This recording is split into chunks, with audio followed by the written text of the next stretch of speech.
Hello guys! Good afternoon! So nandito na naman ako at kasama ko si Camille. Kung naalala nyo, si Camille ay dumating dito noong May na language visa. At may trabaho siya agad noon o may trabaho siya agad pagdating niya sa hotel. So ngayon, yung kanyang language visa na 6 months ay mag-e-end na. Kaya ang ginawa, ang susunod na hakbang niya, instead na mag-FS shot, or mag-Ausbildung, ay inihanap ko na siya ng trabaho. So, kahapon ba yun? Kailan ka ba pumunta sa hotel? Kahapon, dinala ko siya sa hotel para sa kanyang probe side o probe time. Nagustuhan naman siya ng mga boss doon sa hotel at gusto na nilang bigyan siya ng working contract o work contract. Kaya kanina, yun, pumila kami sa Auslander o sa Foreign Affairs para tanungin namin kung pwedeng mag-convert ng language visa into working permit. At iyon naman ang sabi nila ay pwedeng-pwede.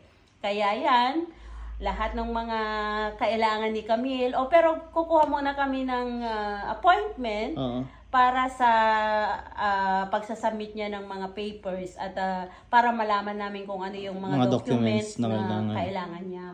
So si Camille kasi sa Pilipinas, meron siyang bachelor's sa HRM ba yun?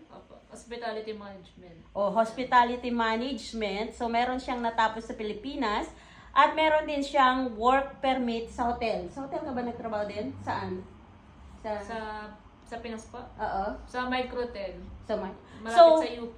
Yan. Ilang taon ka doon na nagtrabaho? 8 months na. Ikat na. So, mayroon siyang 8 months na experience sa Pilipinas. Tapos dito, 5 months din siya sa hotel. Kaya nagustuhan siya ng manager dyan sa hotel sa housekeeping. Pero nung kinausap ko yung manager dyan, dahil sinabi ko na siya ay may bachelor's degree sa Pilipinas, so kailangan niya munang ipa-unercant o pa-recognize yun. At kung mare-recognize yung kanyang bachelor sa Pilipinas, ay hindi lang siya gagawing housekeeper, kundi gagawin daw siyang supervisor. Ito noon. Huwag mo nang ganyan. Ayun ang sabi sa akin nung assistant manager doon sa Ayun ang sabi niya sa akin. At saka dun sa hotel na pinagdalhan ko sa kanya, mostly mga nagtatrabaho doon ay mga foreigners, mga Auslander. Meron siyang mga kasama na hindi marunong mag-German. Kaya kung kayo ay may mga bachelor's degree sa Pilipinas at may mga working experiences at nandito kayo with language visa, so wag na kayong mag-apply ng Ausbildung, kundi pwede na kayong magdiretso ng working permit. Pwede na. Ayun. Mag-as lang sila sa Auslander.